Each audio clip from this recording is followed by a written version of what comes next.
2023 presidential race. Tonight, we have the candidate of the African Action Congress, Omoyele Sowore. Sowore is a Nigerian human rights activist and founder of an online news platform, Sahara Reporters. Omoyele Sowore is a Nigerian pro-democracy campaigner and founder of an online newspaper, Sahara Reporters. Sowore is the 2023 Nigerian presidential candidate for the African Action Congress Party and previously ran in the 2019 election. On February 25, 2018, Sowore announced his intention to run for president in the 2019 Nigerian general election. In August 2018, he founded a political party, the African Action Congress, for which he contested in 2019. Born on February 16, 1971, Sowore is from Eseodo, Ondo State in southwest Nigeria. Sowore was born in the Niger Delta region of Nigeria. Sowore studied geography and planning at the University of Lagos from 1989 to 1995.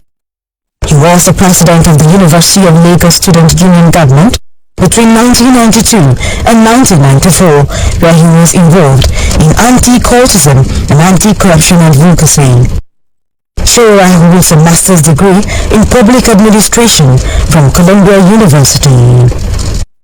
Gradually, the 2023 general elections inch closer and the presidential candidates will soon begin to crisscross the country. How much of these candidates do you know and what are they promising Nigeria? On a special blend of democracy today, AIT will feature the candidates to face the nation deliberately in alphabetical order to rule out their political mantra. It is a no-holds-barred interview coming up Monday to Friday at 7 p.m. Nigerian time. It's a must-watch program that provides an opportunity to assess the candidates who seek to run the affairs of Nigeria. Democracy Today. Define the The candidate of the AAC will tell Nigerians how he intends to resolve the challenges facing the country in various sectors. And some of the sectors will be security, education, healthcare, the rule of law, the economy, the corruption, unemployment, especially amongst young Nigerians, value of the Nigerian naira, foreign relations, inclusivity, women and PWDs. Thank you so much, Mr. Sowore, for joining us on Face the Nation. Thank you for bringing me. Face the Nation, of course, as you know, is our presidential interview series, and you are the fourth in the series. Welcome. Thank you. So now let's quickly start. I would like to start from asking you, you ran in 2019, you're also in the race now, and it seems you are so eager to become Nigerian president. Why so? I am more desperate to end the misery that has been visited upon this country since 1999. It was supposed to be democracy. It was supposed to bring in dividends. It's supposed to have brought in developments, growth, and several other great things that would have transformed Nigeria from where it was under military rule to a society by now that should be competing very well with countries that you can say of the same parity with Nigeria in the 70s, countries like Brazil, Malaysia, Singapore, and here we are at the bottom of every terrible human development index in the world today. So I'm desperate to end that, and I'm also, as you know, better qualified than all the candidates that tout themselves as those who should be running Nigeria. In this particular exercise, this dispensation, I have several former governors who have been two-term governors whose states are terribly run, There's been a vice president of Nigeria for 8 years, but nothing to show for it, and several others. I don't know all the candidates, I must be honest with you, but I know some of the major ones, and I can tell you that I'm better qualified to handle this country than they would handle it if they are given the opportunity. They've had opportunities and blown it in the past, and we should not be rewarding failure in this country perpetually. So, if I understand you correctly, since 1999, when Nigeria returned to democratic rule, democracy had not delivered on the promises that were made. Absolutely. What do you think went wrong or has been wrong with our democracy? Well, part of it, you have to blame those who fought for democracy for it. And in this, I share part of that blame. Because when we were fighting for democracy, I started fighting for democracy since 1989 from the University of Lagos as a freshman in the university. And when we ended military rule, either by an act of force or default in 1999, we left the space for people who did not fight for the democracy, who didn't understand even the meaning of the democracy we were fighting for.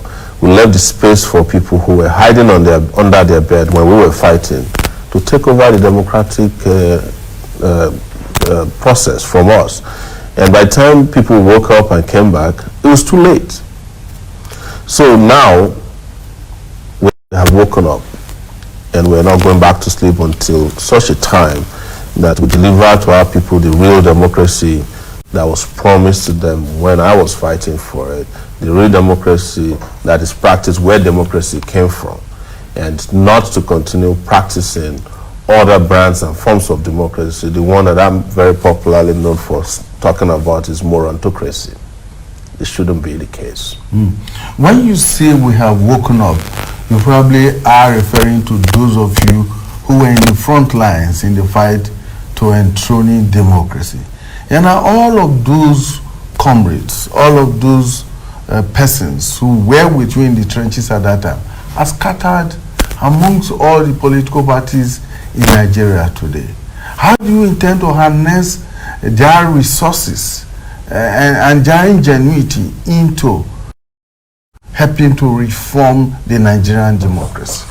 Yes, I think you must understand two different things, or two different levels of people who have woken up.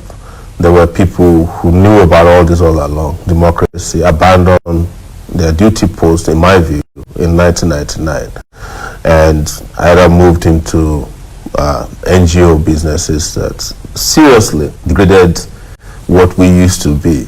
Some also joined government. Some went into private practice. But there was also, within that period, children that were born, and that people will refer to as children of democracy. They were born around 1996, 1997, 98. Some of them born 1999. Today they are 22 years old. And they didn't see most of what we did because we didn't stay around to demonstrate that this is what we want, for you. But through our efforts, consistently, some of us, they have now come to understand democracy very well. And part of how they demonstrated it, for instance, was in 2012, when there was an upheaval in which they felt that the democracy wasn't delivering justice. And there was an Occupy Nigeria movement in Nigeria. I mean, it was all over the world, but the Nigerian one was biggest in size and impact that I remember.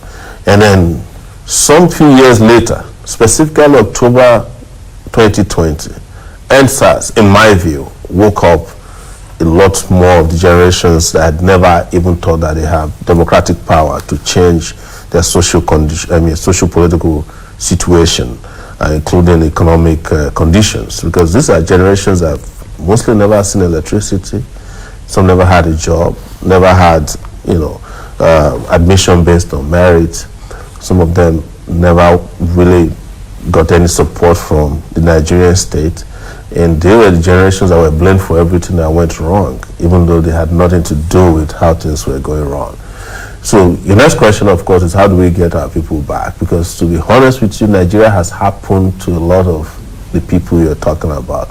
We lost one of our greatest fathers in the democratic stroke, Gani Fawemi, for instance, who was believed to have been poisoned in one of the detention centers. Someone who never tasted cigarette died of lung cancer. But there are several others that have been affected by poverty. Some have been affected by what I call informal repression. When I say informal repression, is that there's a way the state deals with people by proxy, and this deep state that runs a demented democratic process in Nigeria has very powerful reach and also deep memory. So some of them were targeted without even the public knowing, but some of them also fell off the wagon. And we've been reaching out to them and talking to them. Those who may not come out completely in support have been giving advice, giving support, and some who have been lost completely also into the system, finding their way back. But of course, if you've been through a pandemic like the leadership of Nigeria has been in the last 20-something years, some might need quarantine for a while. All right. You see, you talked about your struggle. You mentioned the 2012 struggle, Occupying Nigeria struggle. Yes. Now, today, there are Nigerians who believe that you're one of those who brought this present administration into power. And if that is their belief, how do you intend to make them understand that you are better qualified than some of the candidates that are running for 2023? I think you chip in the conversation about democracy and the struggle for democracy by talking about bringing people to power. It runs against the question of democracy or elections. Have you heard about anywhere in the world that one single guy? No, I said you were one of those. Okay. Do you know the rest? Alone. Do you know the rest? There are those who have that belief. Yes, so you need to. What I'm saying is that you don't chip in an argument about citizen participation in their country elections by saying that one person brought somebody to. I wanted to make that clear as a primary response. The real response is that it's false. Of course, everybody knows it's true. It's not true. Some of the people who package these things are people who belong to these parties who have been in receiving ends of my kind of investigative reporting. I'm a well-known reporter in Nigeria, self-made, who ran a website for the last 16 years now, and it dug deep into the Nigerian society, exposed some of the biggest corrupt activities in the country. It liberated people. It also somehow demystified a number of persons. So I have said it openly. I practice the kind of journalism that make me an offender of the state and its operators. So it's easy to tell a lie. Somebody brought somebody to. People I've never met before, parties I never joined, rallies I never attended. How do you just accuse somebody just flippantly that, oh, you brought somebody? So we have to elevate the next conversation to beyond beer parlor conversations. It's beer parlor to say to me that I brought somebody to power, people I don't even know. And I brought them to power, and then they took me to jail, for 5 months. And I couldn't get myself out of jail from people who I brought to power. You can make the argument that, oh, maybe which is always the also next very petty argument. Oh, you lost out. How many things have I lost out from? I've been fighting for democracy and better governance in this particular country on record for 32 solid years now, non-stop. They detained me for 5 months looking for any evidence that I have relationship with any politician. They couldn't find. The case is now stuck. So that there won't be accusations. Of course, there's nobody in this world who's been constantly involved in a struggle that fights against powerful interests that don't get attacked in such ways. But that's not the argument here today. Okay, let's focus on your party. Yes. The African Action Congress. Yes. How is it different? How ideologically, how is it different from the other 17 political parties that are in the race for the 2023 presidential election? Yes.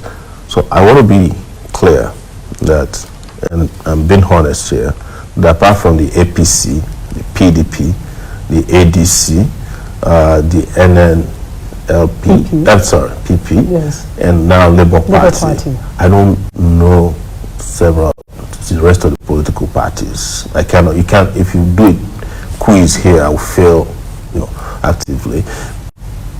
AAC, the African National Congress, was established in 2018, August of 2018, so it was about 4 years ago.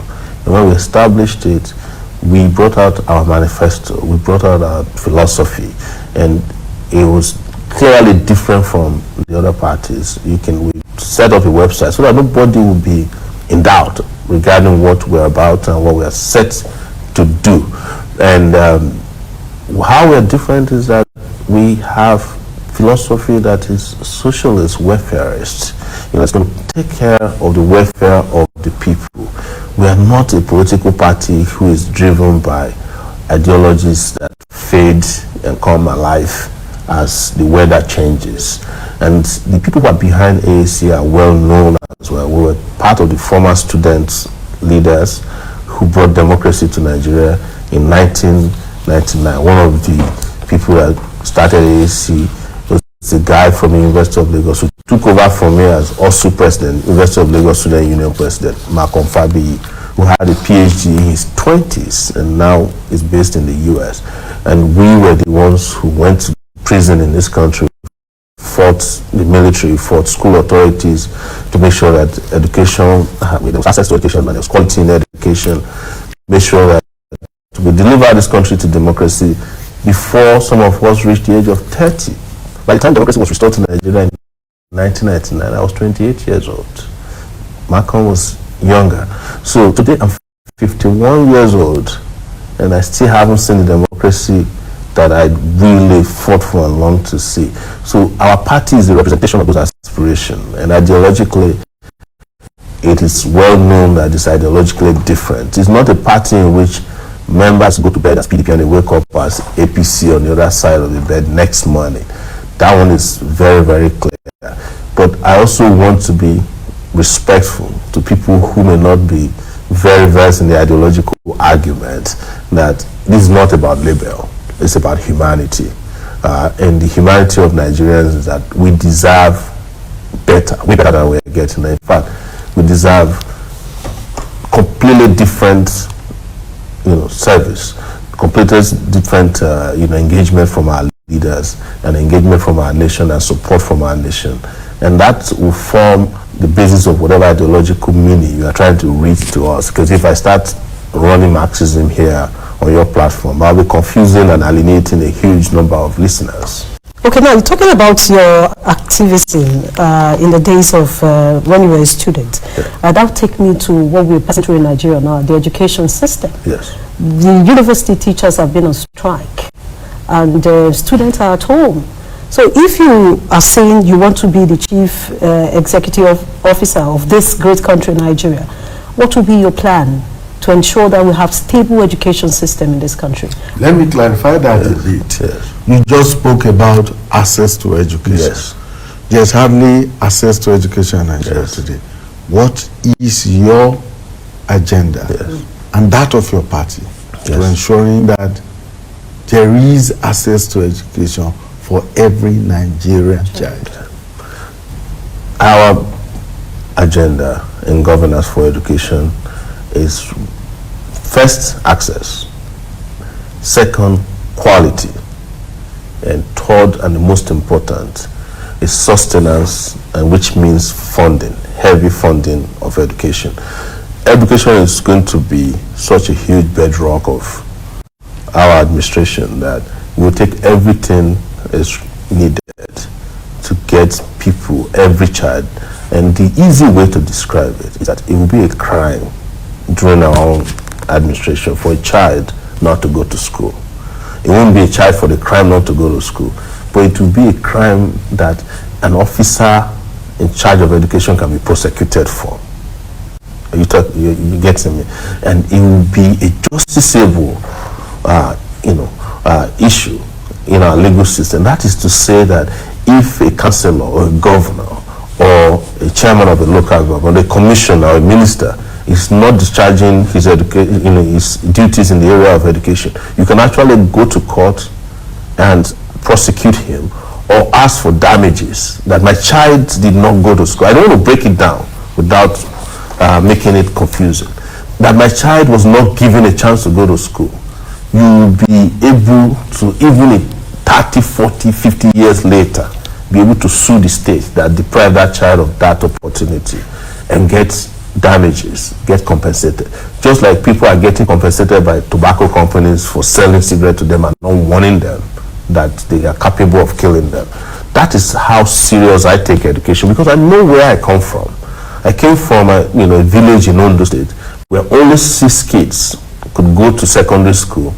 And when Chief Obafemi Awolowo free education system came, 150 kids came out of the bush to go to secondary school. They had primary school leaving certificate, but they couldn't afford to do the the secondary school exams that takes a whole day to go from our village to do. So it's going to be that important. So access, quality, and quality is such that I have redefined my own understanding of quality education to eliminate the word basic education. Basic education is no longer enough to compete in the modern world that we are in now. And what is basic education? The one that they give you a razor and pencil and slate.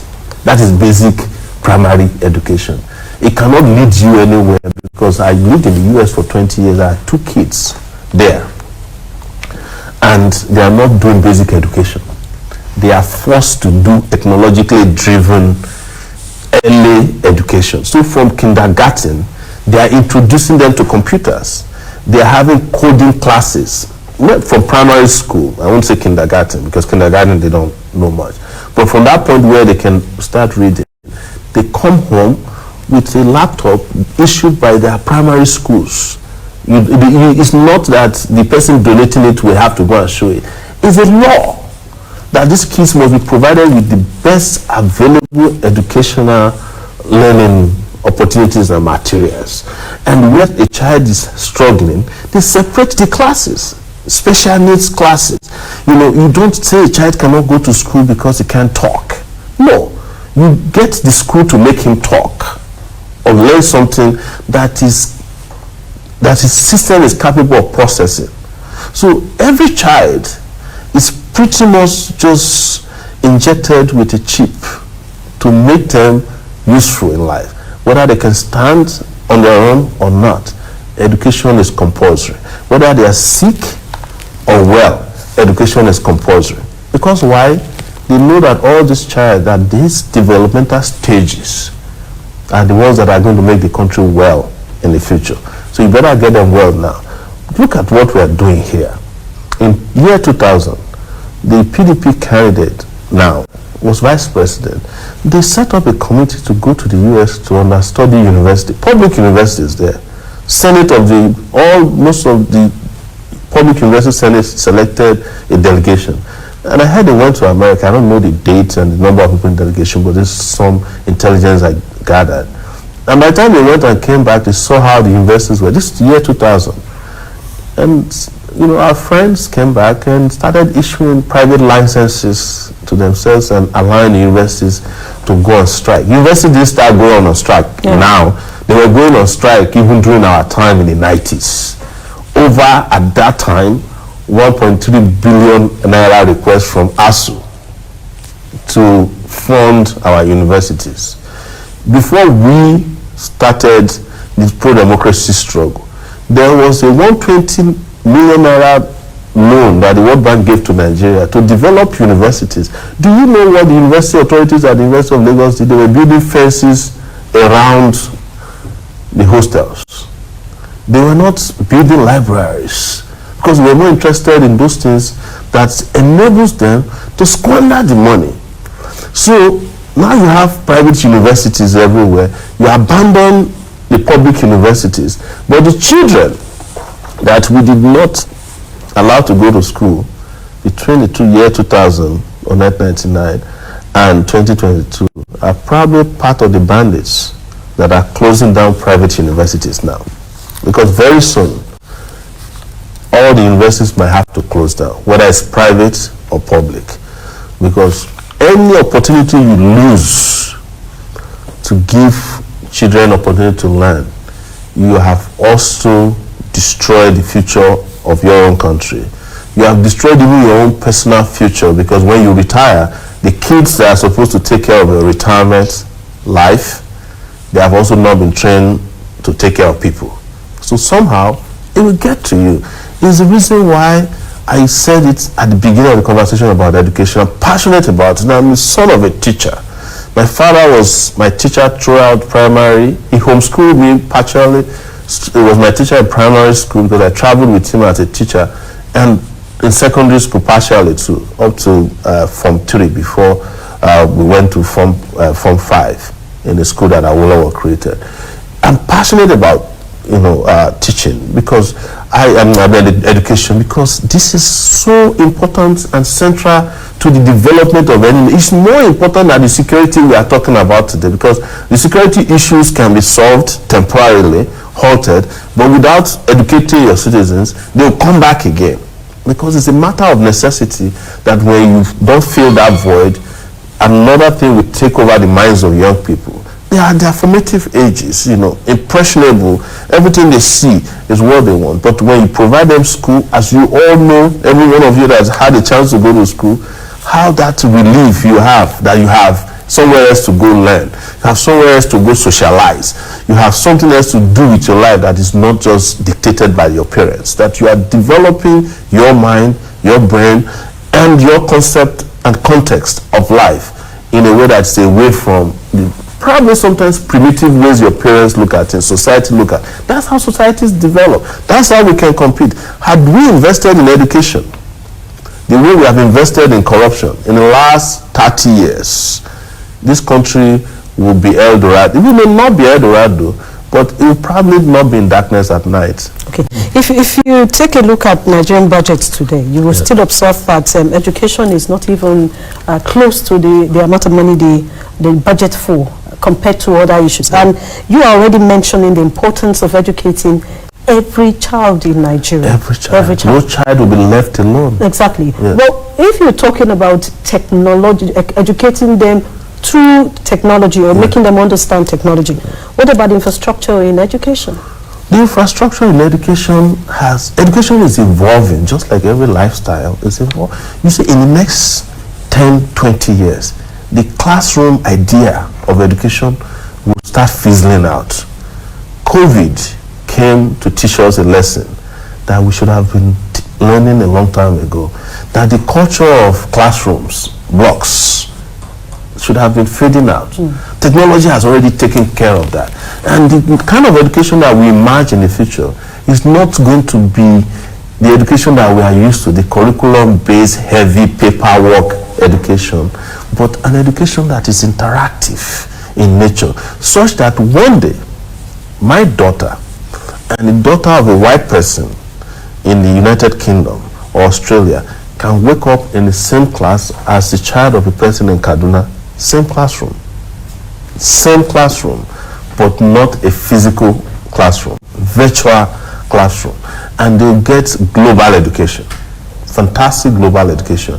And one day there will be a school reunion in which all the students did not attend the same university, physical university, because technology has brought that virtuality into reality.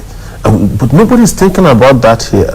I'm not thinking about an education budget that is still going to be building blocks.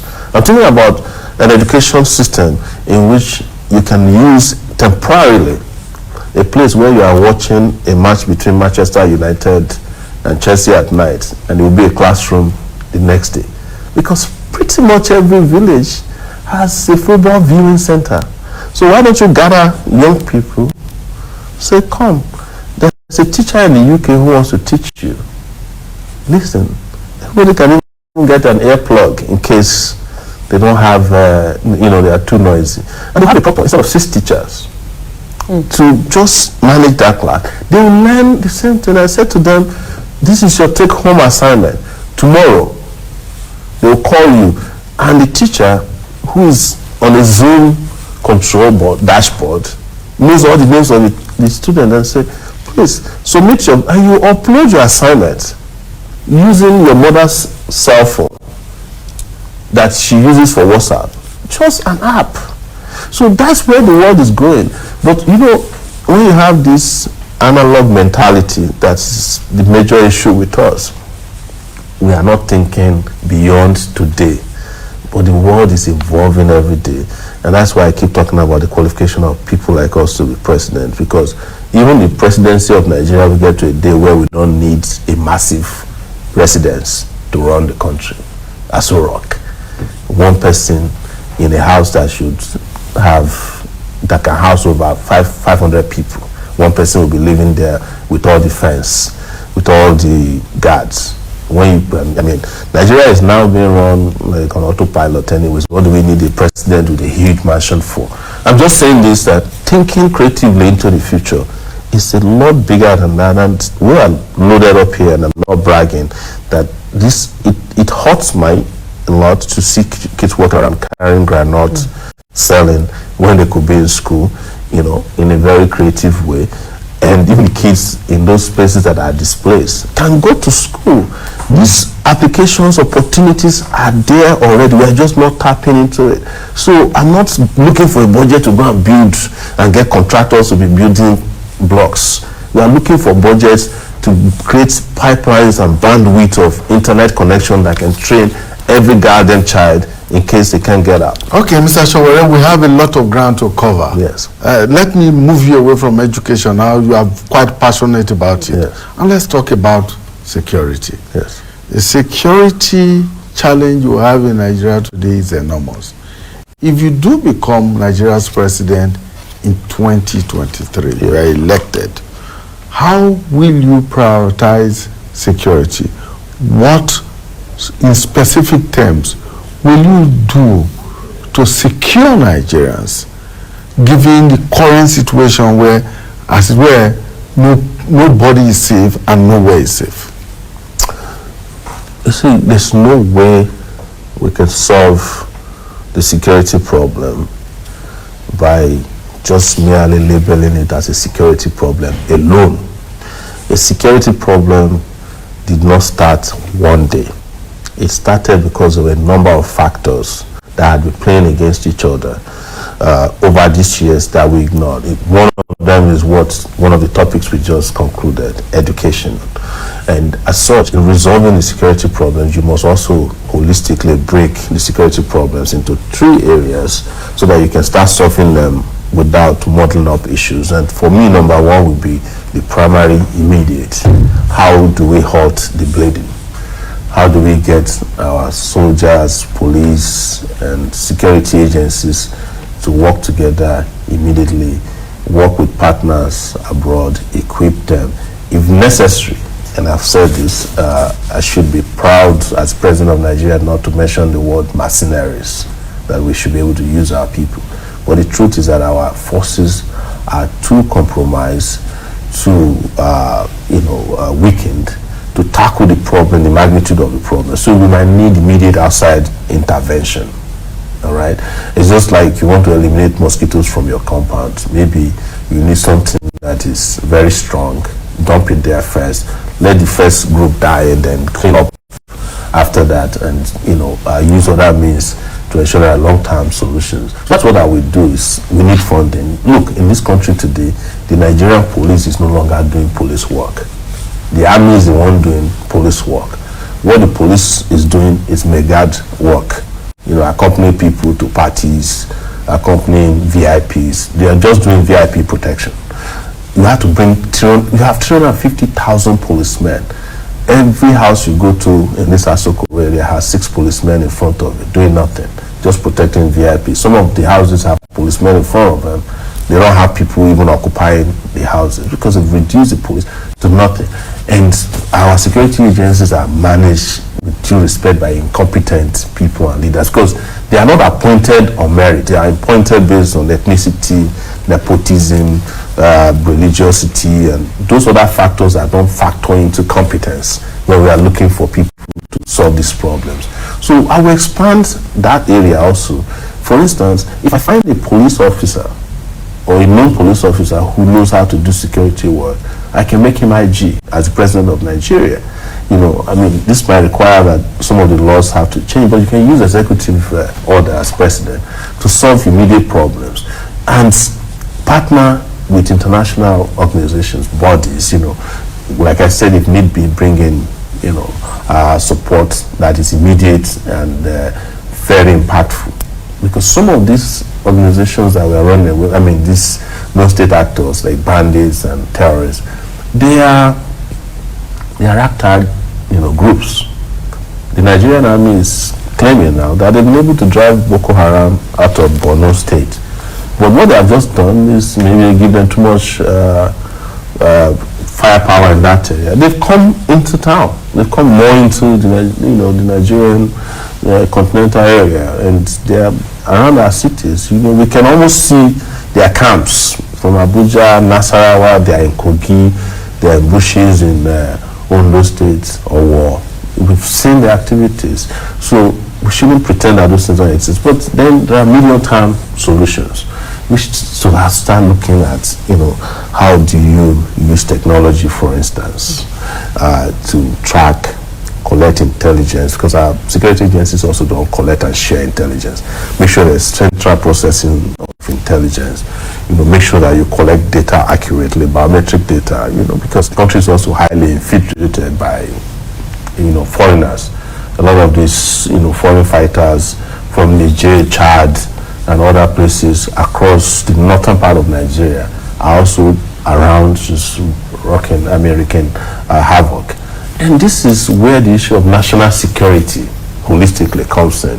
Because national security is not about beating up protesters, you know, or looking for radio stations and TV stations to sanction for interviewing opponents of the government. National security has to do with how you define who is a citizen and national infrastructure, how to protect them, and to ensure that we have a permanent solution that don't go anywhere, and lines that should not be crossed. You know, I want to remove the army, for example, from town, let them protect the country territorially, then return police back to policing work, return civil defense to doing what civil defense should be doing, allow DSS to collect intelligence and not to be chasing after opponents of the government or people who write on Facebook and Instagram, and, you know, also stop them from watching BB Nigeria, because that's what they were doing when they detained me for 5 months. They don't do anything, you know, just hanging around doing nothing.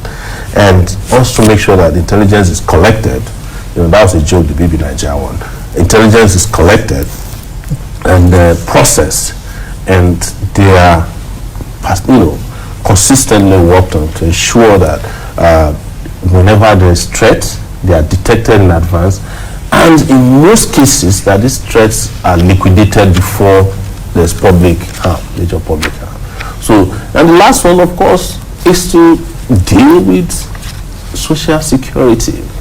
With social security, everybody must have something for him that takes him away from crime.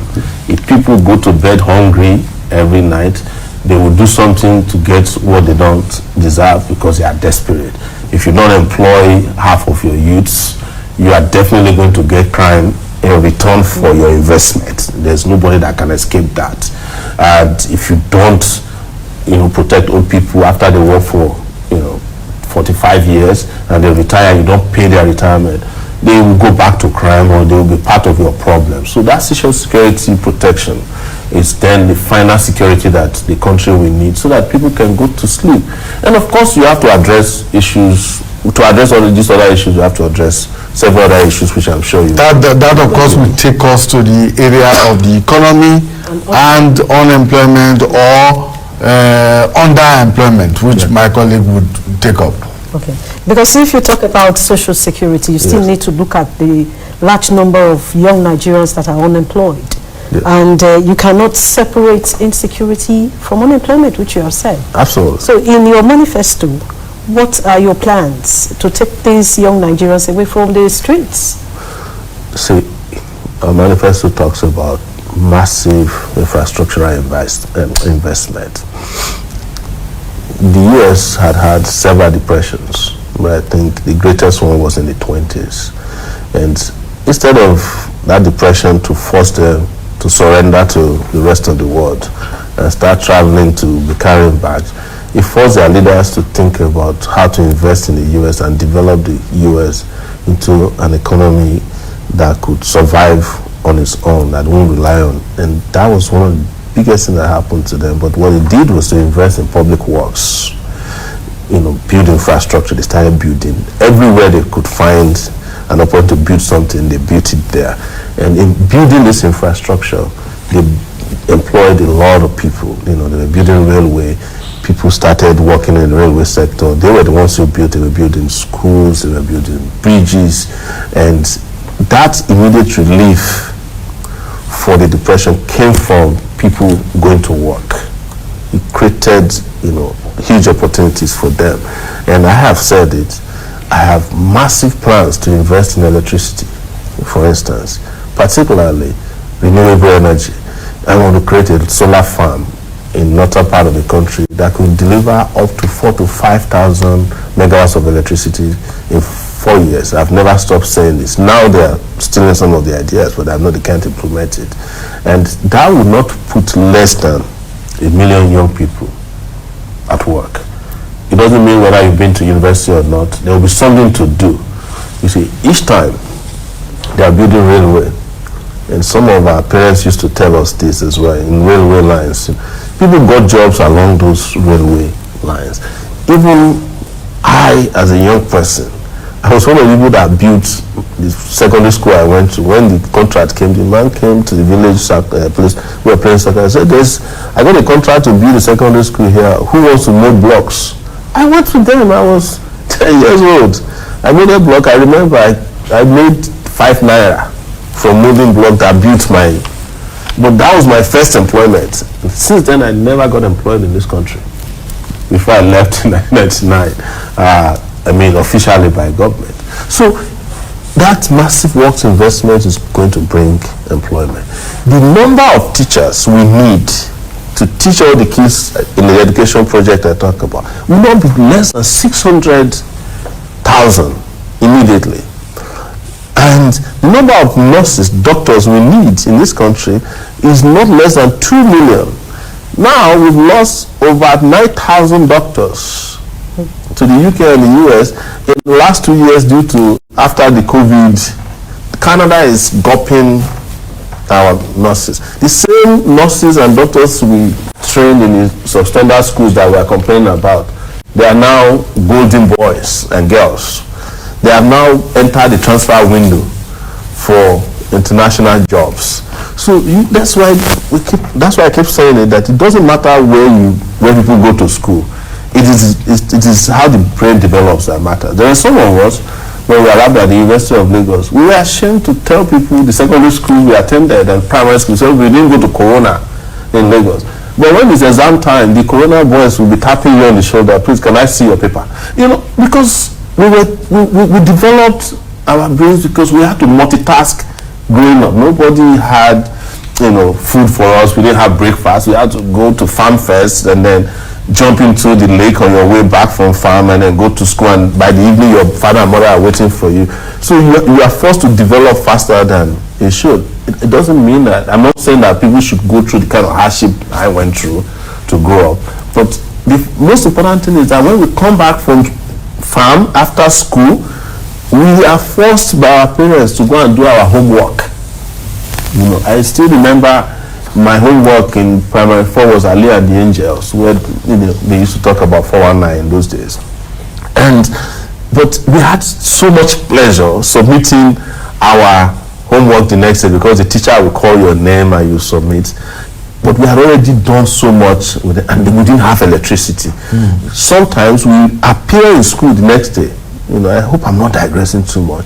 With our nostrils dark, because of the lamp that we use in doing our homework assignment. So the development of the brain can happen anywhere. You just have to afford young people opportunity, and you'll be shocked. Now, from all indications and from all we have heard so far, the Nigerian economy is in a terrible mess. Yes.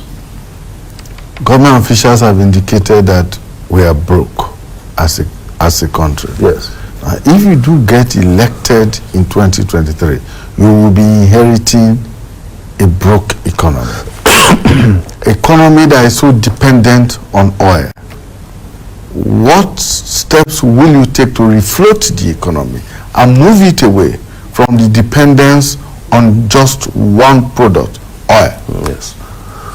Let me open this particular argument by saying that Nigeria is not broke, as in broke that they want you to believe. They are saying that Nigeria is broke because they don't have enough to take care of themselves. Because when Nigeria to be broke, the ministers who are revealing it will be resigning because they won't be able to survive even at their jobs. But I believe that, yes, Nigeria is entering a state of bankruptcy, bankrupted by its managers. And you can see those indications by way of how revenue is generated. They are practically printing money to pay workers. And I'm afraid that very soon, even the mint will run out of diesel. They won't be able to pay for diesel. Just like the airlines are not able to get aviation fuel. And it's an analogy that is necessary so that this can sink home.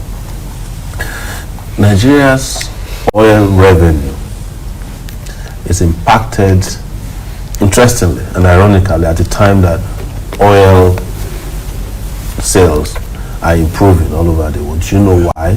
Because Nigeria is unable to export the number of barrels of oil that it ought to be exporting because of Nigeria's bad habits in the past years. What was it? There was a time there was Niger Delta insurgency. They were supposed to resolve it. They refused. They solved it up to a problem. Up to a point. Reversed the process by engaging in the crimes that led to the problem in the first place. Oil bunkering is back. But you know, oil bunkering is not carried out by ordinary people. It's carried out by the regular people in collaboration with officials of government, especially those guys in the paramilitary and military forces. You cannot get the badge of oil without license out of Nigeria, without official collaboration and connivance. So we plug those areas immediately. I come from the Niger Delta area, and I'm warning people that it's better in their own interest if we want to restore everything of the lost oil per day and crude delivery to the world, to elect people who understand the problems and who understand some of the people that are causing the problem, because I know some of them as well, and I know what are the issues causing the problem. So that's number one. The issue you raise is how do you refloat the economy. Part of how you refloat the economy is by rebuilding your state, your country. Some of these public works ideas I talked to you about, there are international organizations, not organizations, agencies and funders out there that are willing to make these investments to come and build rail bridges. We saw with what China did and with all their horrid thing they did with that there's international funding available for development of countries. Not all of them are clean, and not all of them are good for you. That's a conversation for another day. But there are some that you can tap into to do this, and the moment you have that money flow coming, you will be surprised at how the economy will refloat, because you cannot talk about the refloating of Nigerian economy without electricity. You are wasting your time. You can't refloat the Nigerian economy without reviving the manufacturing sector. Nigeria must be producing something and selling in international market. And that's where you can generate that amount of money. For you to generate that amount of money, you also need confidence in the Nigerian market. For people to come in, you need to fix the security sector. You need to fix electricity, which is another sector that we need to talk about seriously before people can come here. Okay, let me just say one thing. When you start to talk about direct foreign investment in Nigeria today, they're not talking about anybody really directly investing in Nigeria. They're talking about people who bring in their own money for short-term loans or bonds. They sell it to Nigeria. They make at the highest interest rate. Sometimes they don't even tell you the interest rate. and before you know it, they collect their money and they move on. So I would have loved to ask you a question on inclusivity, the women as well as people living with disability. But as a follow-up to the question on the economy, we have opportunities in Nigeria, 5 areas that we can just stay away from oil and gas, not be dependent on oil and gas. Agriculture is there. There is natural resources. We have it. Nigeria is rich. There's art and entertainment. Recall that in the Jonathan administration, art and entertainment contributed to what made our economy grow, even above South African economy. So how do you intend to take a look at this and try and remove our concentration on the oil and gas sector? That's what I'm saying. You see, before you leave oil, since it's your primary source of, you have to have a diversification plan. We are talking about these areas. There are several areas, even technology itself. Aviation and all that. You know, it's massive for us. What about the inflow of money from the money transfers that we get from abroad? Some of them is even more than the Nigerian annual budget on a yearly basis. But for you to encourage more of these citizens to bring in their money, you must have a country that they can invest in. If Nigeria is working today, not at the level of US or UK or any, just if we're working like Ghana, this country can almost survive on remittances, because people will not only remit money, but they will bring the money physically, because they will be coming for holidays. They come and visit families, relatives. There's no Nigerian, because I lived in the US for 20 years. There's no Nigerian that is coming to visit Nigeria that doesn't have $10,000 in his pocket, at least. And they are not taking back a dime with them. But how many Nigerians today would live anywhere they are to come and visit, when every day they have to read about Boko Haram, bandits, kidnappers, armed robbers, you know, government officials conniving and colluding with all of these things. So we will do that. So that's why you need, but in serious situations and countries around the world that have gone past this kind of adversity that we're in, the first thing we do is to look to elect leaders that can instill confidence and hope, not only from their people alone, but from the rest of the world, to say, hey, it is time to look at Nigeria. If you go and look at what Mandela represented in South Africa after he left prison, you can't really, most people will know, if you go to South Africa and when they have serious conversations, they will tell you that Mandela didn't really do much for them. And I think that's why Mandela was very respectful of himself enough to say, after one time, I'm gone. But the fact that there's a moral figure in South Africa that the world can troop to and say, look, I've got $50 million and I know you won't steal it.